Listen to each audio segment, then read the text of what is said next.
20-year-old Wess Roley had been waiting, hidden, armed, and ready to kill. Within minutes, 2 battalion chiefs were dead. A third firefighter was clinging to life, and the gunman found dead before the night was over. This wasn't random. This wasn't a tragic misunderstanding. It was deliberate, and the deeper investigators dug into Roley's past, the more disturbing the story became. On June 20th, 2025, at just 1:21 p.m., dispatchers in Kootenai County, Idaho, received a 911 call about a brush fire in Needleton Gulch on the west slope of Canfield Mountain, near Coeur d'Alene. This area is rural, quiet, and surrounded by thick forest. It's the kind of place where a fire might spread fast if not handled quickly. Firefighters from Coeur d'Alene Fire Department, Kootenai County Fire and Rescue, and the Northern Lakes Fire District responded right away.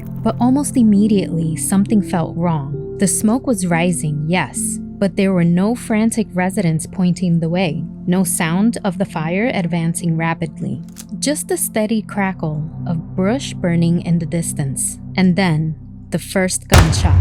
A single, deafening crack tore through the quiet. Crews froze before they could even process what happened. More shots rang out. Radios erupted with frantic voices. Someone was down. From a concealed position high in trees, 20-year-old Wess Roley opened fire. He had intentionally set this fire using a flint starter, then climbed into position with a 12-gauge Mossberg pump-action shotgun loaded with slugs.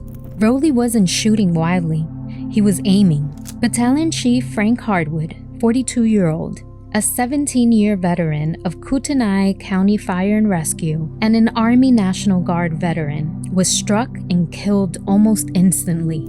Seconds later, Battalion Chief John Morrison, 52, a beloved member of Coeur d'Alene Fire Department since 1996, was also fatally shot. Morrison was a trained paramedic and a mentor to countless fighters. The third victim, engineer Dave Tysdal, 47, was critically wounded. He suffered severe chest and spinal injuries. Despite being in agonizing pain, he managed to crawl into the cab of his fire engine and grab the radio. His voice came through the static. "We need law enforcement immediately. We've got 2 unresponsive battalion chiefs. I'm pinned down behind Battalion 1's rig. It's clear to me that this fire was set intentionally to draw us in." Those words sent chills through every responder on scene.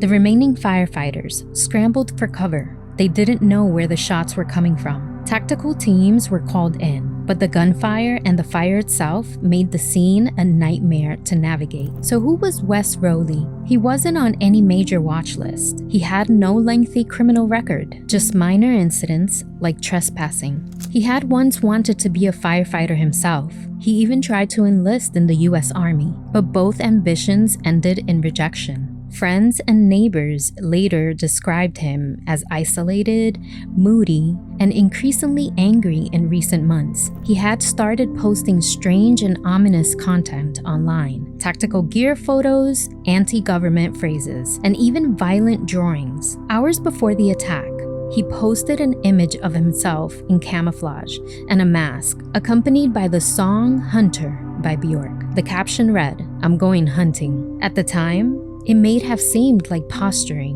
In hindsight, it was a declaration of intent. Investigators later found that Roley had a history of instability. His grandfather confirmed he worked in tree services, explaining his ability to quickly climb into the hidden sniper position. Nobody wants to think that their son or grandson is going to go do this. I feel more sad for the people that got killed than I do for him, because they didn't deserve it. Inside his belongings were violent sketches and a farewell note addressed to his father. And then there was chilling pieces of family history.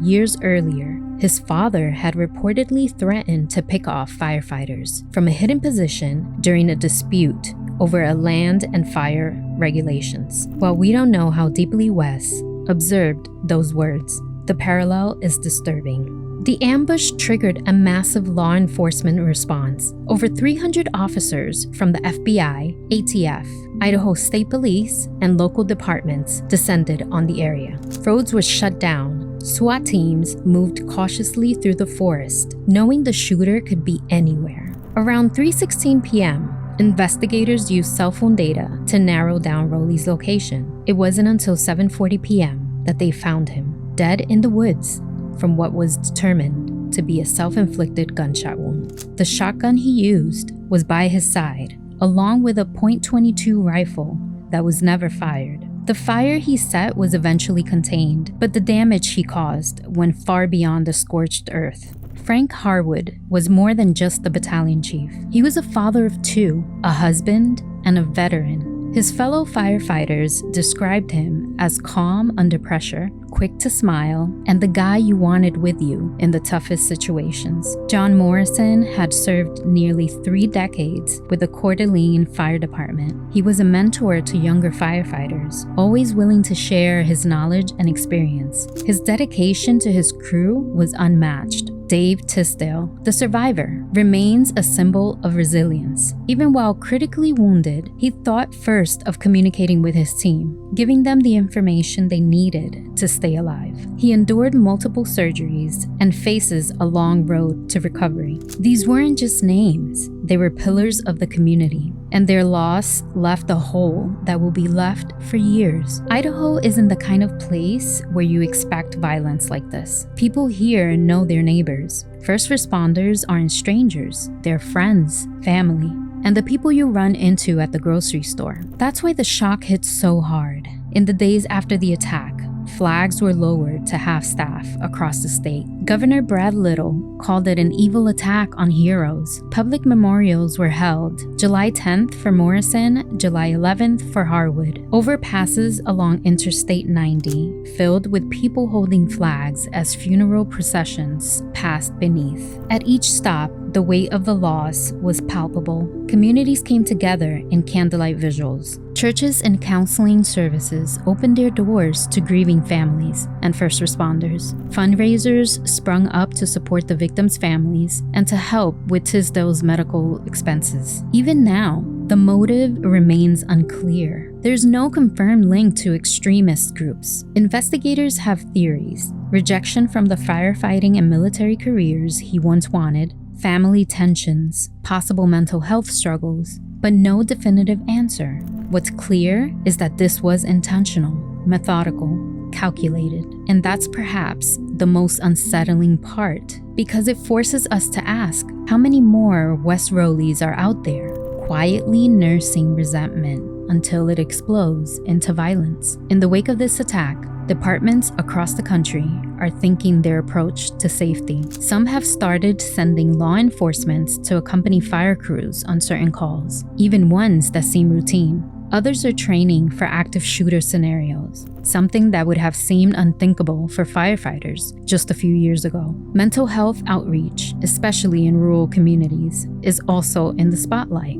Isolation combined with untreated mental illness or deep resentment can be a dangerous mix. The truth is, you can't put firefighters in body armor. You can't have them second guess every emergency. The focus has to be on prevention, taking threats seriously, tracking violent rhetoric, and stepping in before tragedy strikes. Wess Roley didn't just kill 2 men and wound a third. He attacked the trust that communities place in their helpers. But the story doesn't end there. It ends with the names Frank Harwood, John Morrison, and Dave Tysdal. Men who ran towards what they thought was danger, only to find something far worse. It ends with a community that refuses to forget, and it ends with a reminder that even in our safest place, vigilance matters. If you believe our first responders deserve to be safe, help keep their names alive. Like this video, subscribe for more true crime stories that matter, and in the comments, tell me, what do you think could have stopped Wess Roley before that day? Because remembering isn't enough. We have to learn, we have to act, and we have to make sure this never happens again.